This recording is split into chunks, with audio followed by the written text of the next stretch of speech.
Film ini mengisahkan tentang seorang veteran perang yang membantai para PSK dengan tujuan membersihkan suatu kota suci di negara Iran dari para wanita bejat. Namun, film ini mengambil sisi dari seorang jurnalis. Baiklah, mari kita mulai. Di suatu malam, nampak seorang wanita bernama Somayeh yang sedang mempercantik diri demi pekerjaannya sebagai seorang PSK. Sulitnya perekonomian membuatnya terpaksa menjalani pahitnya prostitusi demi menghidupi sang buah hati. Sesampainya di pinggiran kota, Somayeh lalu tebar pesona dengan dalih memikat para pria hidung belang. Tak lama berselang, datanglah seorang pria yang mulai tertarik dan menyewanya.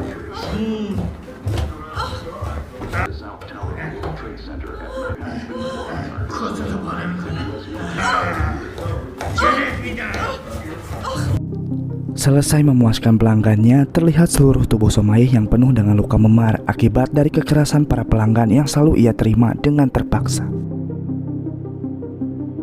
Kemudian Somayeh pergi menemui seorang pengedar dan pengguna narkoba bernama Zari. Di situ ia bercerita malam ini perasaannya sedang tidak enak. Ia memohon kepada Zari untuk meminjamkannya ganja agar rasa stresnya bisa hilang untuk sementara waktu. Karena merasa kasihan, Zari lalu memberikannya.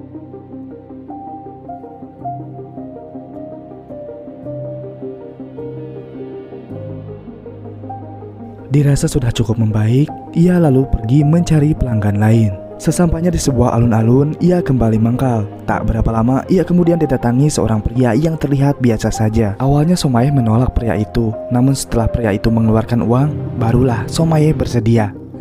Lalu mereka pun pergi. Sesampainya di tempat tersebut, si pria menyuruh Somayeh untuk mengenakan selendang agar para tetangganya tidak curiga. Somayeh merasa aneh, tapi ia tetap mematuhinya. Barulah saat melalui tangga, perasaannya semakin tidak enak. Tanpa berpikir panjang, ia membalikkan badan untuk pergi. Namun sebelum sempat pergi, pria itu mencekik Somayeh dengan sangat keras. Karena perbedaan tenaga membuat Somayeh tak bisa berkutik sedikit pun.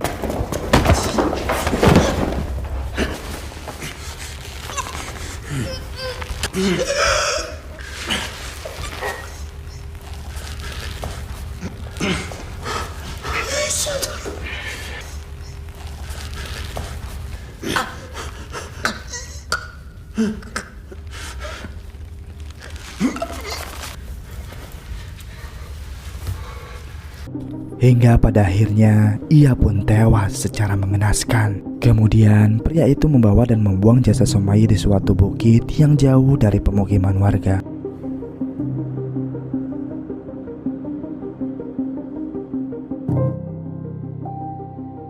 Singkat cerita, diperkenalkanlah seorang jurnalis wanita bernama Rahimi yang datang ke kota Mashhad untuk menyelidiki kasus pembunuhan yang sedang terjadi saat ini. Rahimi kemudian menemui direktur redaksi kriminal bernama Syarifi untuk meminta keterangan lebih lanjut. Syarifi lalu membeberkan kalau pembunuhan ini sudah berlangsung dari 6 sampai 7 bulan yang lalu. Pelakunya bukan orang sembarangan, ia terlatih dalam membunuh serta meninggalkan jejak. Si pelaku selalu meneleponnya setelah ia berhasil membunuh para korbannya. Hal itu dimaksud untuk memberitahukan di mana letak para korbannya dibuang. Mendengar hal itu, Rahimi tersenyum seolah-olah Syarifi sedang bercanda. Ketika itu juga Syarifi memberikan rekaman hasil percakapannya dengan si pelaku. Barulah setelah mendengar rekaman itu, Rahimi percaya sekaligus bingung kenapa pelaku senekat itu masih saja belum tertangkap.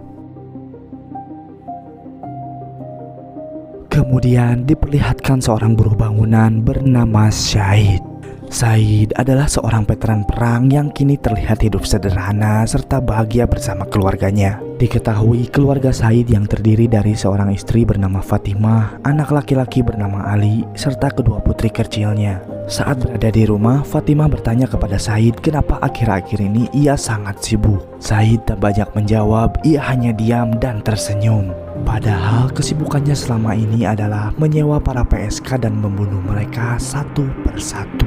Ya, Said ini dikenal sebagai si laba-laba pembunuh. Kemudian Rahimi menemui seorang kepala kepolisian bernama Rostami untuk meminta pendapatnya tentang kasus ini. Tak banyak info yang ia dapat, melainkan sang kepala kepolisian hanya berkata, kesempatan mereka untuk menangkap pelaku adalah menunggu momen ketika si pelaku ceroboh. Mendengar hal itu, Rahimi sangat kecewa. Bagaimana seandainya si pelaku tidak ceroboh? Bisa jadi para wanita ini akan habis satu persatu. Setelah itu, Said lalu kembali ke jalanan untuk mencari mangsa berikutnya. Tak lama berkeliling, ia menemukan wanita PSK yang terlihat sudah sangat tua. Tanpa basa-basi, Said langsung membawanya. Dan kita sudah bisa menebak apa yang terjadi kepada wanita tersebut selanjutnya.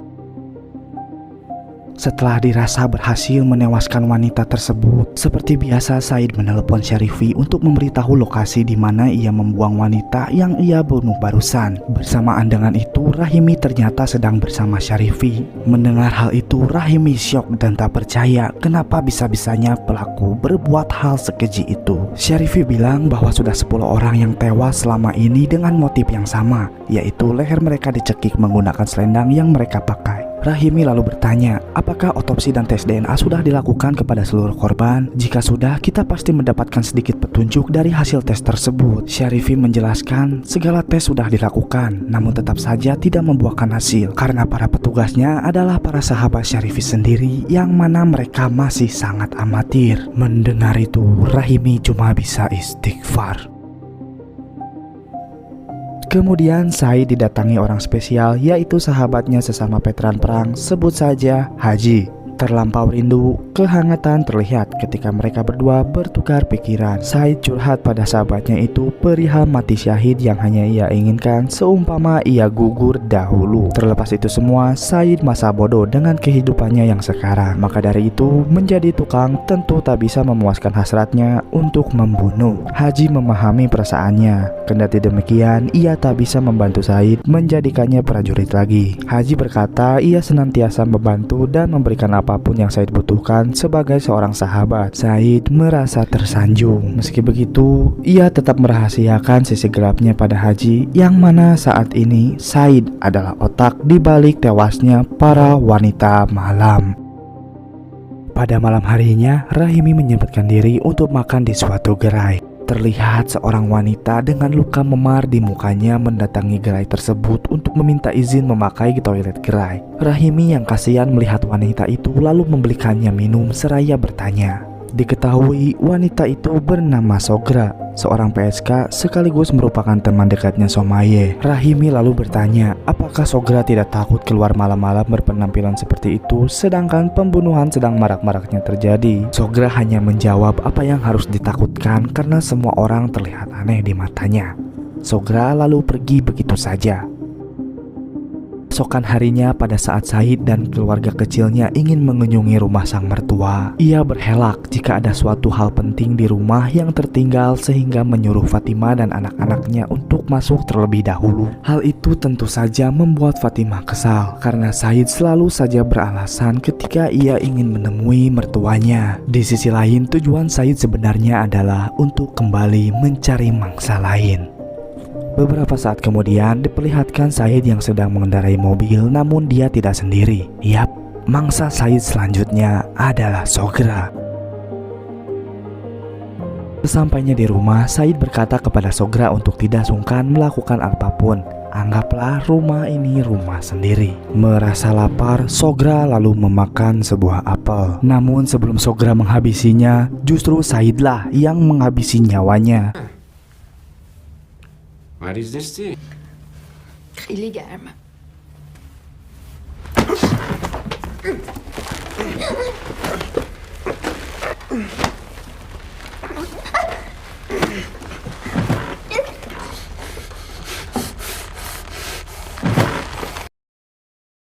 Sogra akhirnya tewas. Sebelum membuang jasadnya, Said sepertinya ingin mencicipi jasad Sogra terlebih dahulu. Mau bagaimana dan setaat apapun, Said tetap saja seorang manusia yang penuh dengan kehilafan. Tetapi saat itu juga Said tersadar dari nafsunya untuk menggauli jasad dan berdoa meminta pengampunan. Bersamaan dengan itu, ternyata di halaman depan sudah tampak Fatimah yang baru saja datang dari rumah orang tuanya. Mengetahui hal itu, Said sangat syok dan panik. Berbagai cara ia lakukan semata-mata untuk menyembunyikan jasad tersebut dari Fatimah.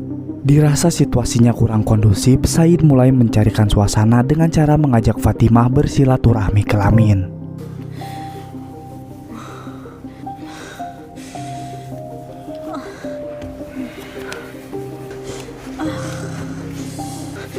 Said.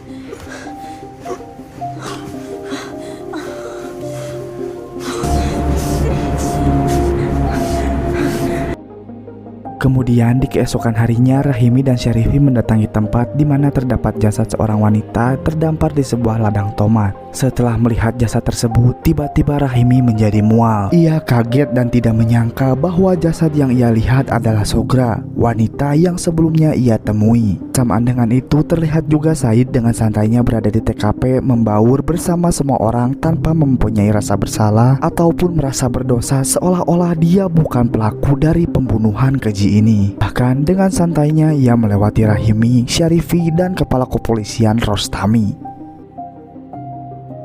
Sepulangnya dari TKV, Syarifi menyarankan Rahimi untuk berhenti menggali informasi tentang kasus ini, karena bagaimanapun kasus ini seperti lubang hitam yang tidak ada ujungnya. Namun karena watak ego dan keras kepala, Rahimi tidak akan menyerah begitu saja. Lalu diperlihatkan Rahimi yang mendatangi Zari, seorang penjual narkoba yang tadi di awal sudah diceritakan. Awalnya Zari menolak kedatangan seorang jurnalis, namun ketika Rahimi berbicara tentang Sogra, Zari mulai menangis. Ternyata selama ini Sogra adalah putri satu-satunya Zari. Di dalam, Zari bercerita kalau ia dan temannya yang bernama Rasol mengetahui ciri-ciri si pelaku. Zari mengatakan kalau pria itu melakukan aksinya dengan mengendarai motor. Lalu Rahimi bertanya kenapa ia tak memberitahukan hal ini kepada kepolisian. Zari mengatakan bagaimana polisi bisa mempercayainya karena kesehariannya saja hanya ketergantungan pada narkoba. Toh si pelaku juga membersihkan jalanan untuk polisi. Lantas untuk alasan apa polisi menangkapnya jika hal itu justru malah membantu meringankan beban mereka? Mendengar hal itu, Rahimi mulai tersadar akan alasan kenapa selama ini si laba-laba masih saja belum berhasil diringkus oleh kepolisian.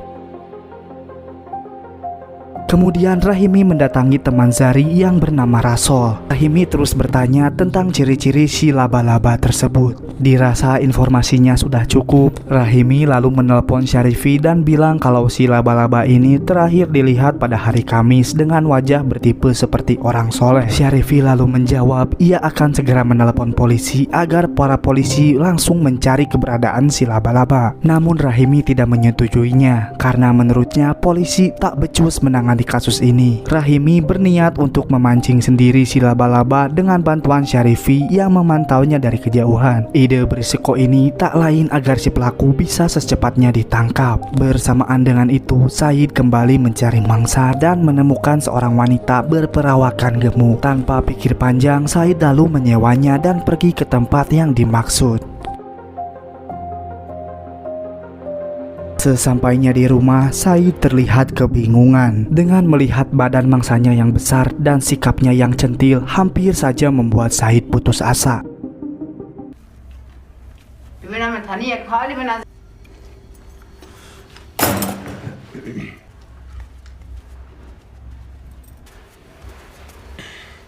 Hah?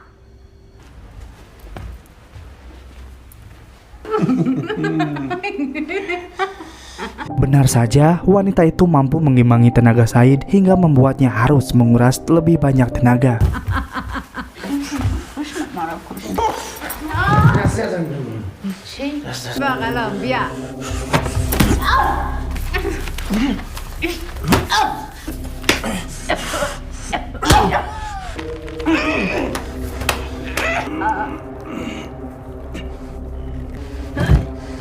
Pada akhirnya wanita itu pun berhasil dilenyapkan. Saat akan membuang jasad itu, saking beratnya Said sempat terjatuh dan membuat tangannya terkilir. Keesokan harinya, Said melihat-lihat berita koran yang tampaknya sudah tak ada lagi berita yang membicarakan perihal kasusnya. Hal itu membuat Said lega, sekaligus membuatnya bisa leluasa memangsa seluruh para PSK sampai habis. Kemudian diperlihatkan Rahimi yang sedang mempercantik diri untuk bersiap melancarkan aksinya. Rahimi lalu mangkal di pinggir jalan seraya menebar pesona untuk memancing si laba-laba. Hal tersebut membuahkan hasil. Secara kebetulan Saidlah yang datang. Said tidak mengetahui bahwa wanita itu adalah seorang jurnalis. Begitu pula Rahimi yang tidak mengetahui kalau pria yang mendatanginya adalah Said, si laba-laba pembunuh. Tanpa pikir panjang, mereka langsung bergegas menuju suatu tempat. Saat itu Rahimi nampaknya tidak sendiri. Dari belakang terdapat Syarifi membuntuti mereka menggunakan mobil. Namun karena melewati beberapa gang sempit, pembuntutan Syarifi terhambat hingga membuatnya kehilangan jejak. Alhasil, Said berhasil membawa Rahimi ke suatu rumah. Setelah itu, seperti biasa, Said menyuruh Rahimi menganggap rumahnya seperti rumah sendiri. Namun sebelum itu, Rahimi meminta izin terlebih dahulu untuk pergi ke toilet. Di sana, Rahimi mengaktifkan sebuah alat perekam suara dan mempersiapkan pisau, berjaga-jaga jika sesuatu yang buruk terjadi. Panik dan takut mulai merasuki Rahimi hingga membuat tangannya gemetar. Bahkan berusaha untuk tenang pun mustahil Rahimi lakukan, sehingga hal itu menimbulkan kecurigaan Said. Tanpa pikir panjang, Said lalu mencekik leher Rahimi dengan keras, tapi Rahimi yang sudah mengetahui hal itu masih bisa melawan dengan mencari celah kelemahan Said.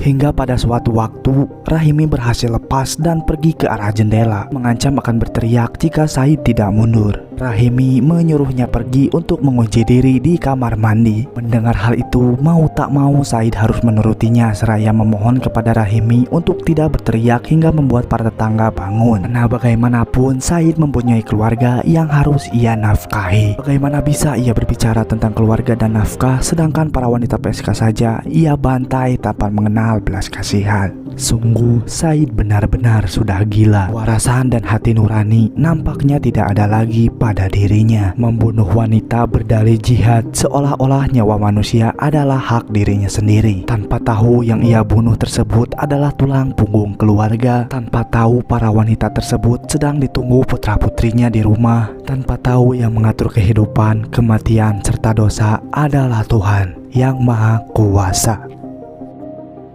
Dirasa sudah cukup aman, akhirnya Rahimi berhasil pergi. Setelah kejadian itu, Said merasa sangat terpukul. Aksi yang seharusnya ia bisa lakukan dengan leluasa, kini berbalik menjadi malapetaka. Said tahu Rahimi bukan wanita PSK. Ia pasti akan melaporkan kejadian tersebut dengan kasus pelecehan dan percobaan pembunuhan. Tinggal menunggu waktu saja sampai para petugas kepolisian datang mengamankannya. Keesokan harinya saat Said berkumpul dengan keluarga, suara bel mulai terdengar dari luar. Mengetahui hal itu, Said hanya bisa pasrah membukakan pintu. Benar saja, para polisi sudah menunggunya dan bergegas membawa Said.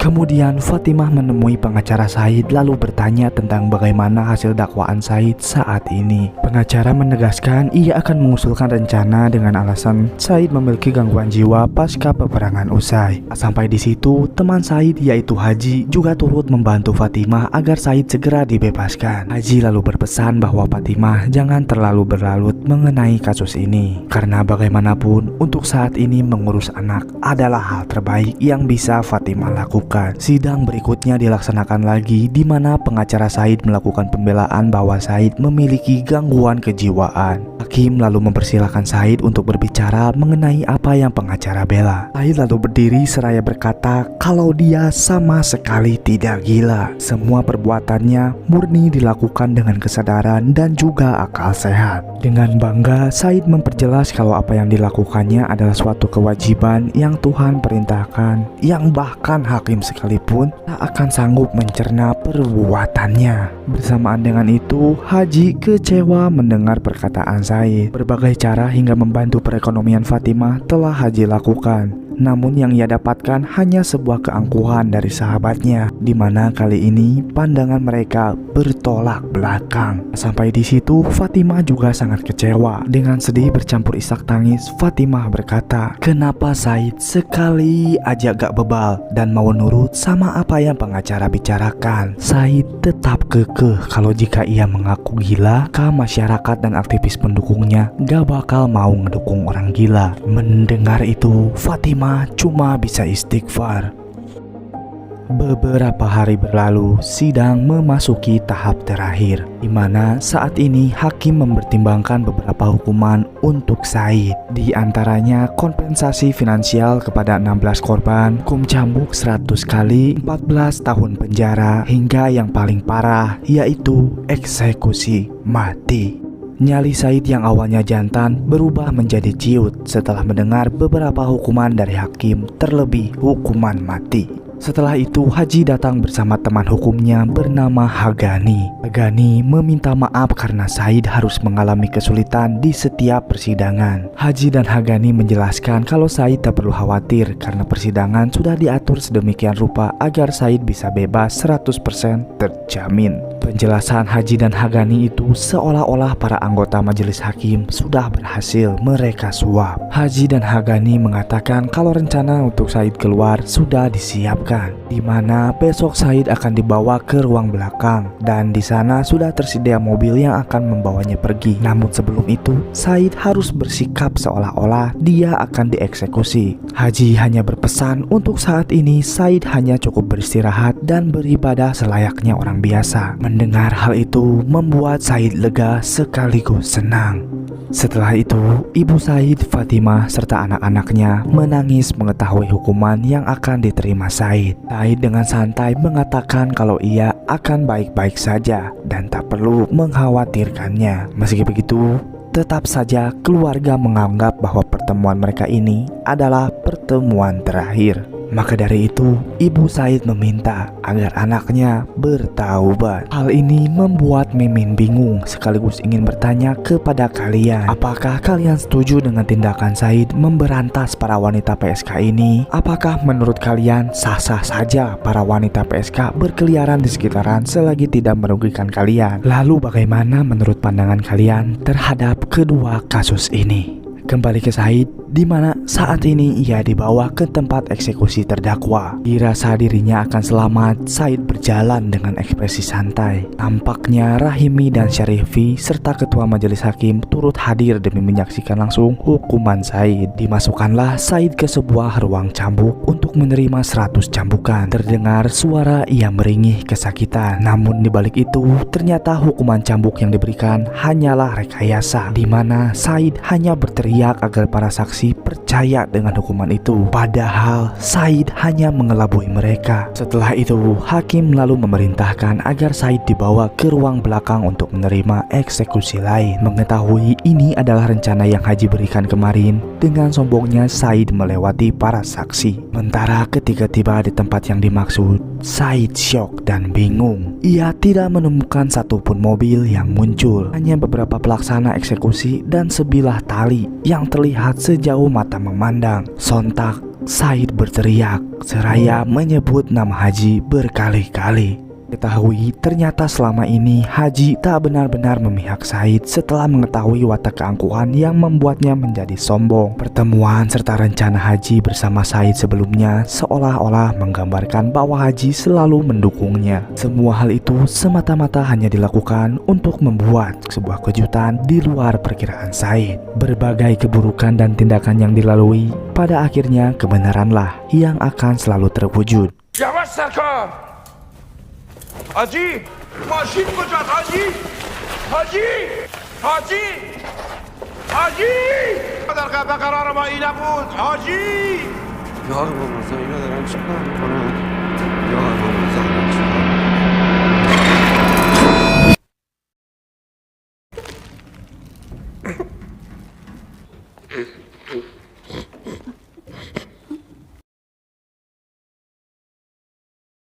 Said akhirnya meninggal, dan tewasnya Said sekaligus mengakhiri film ini.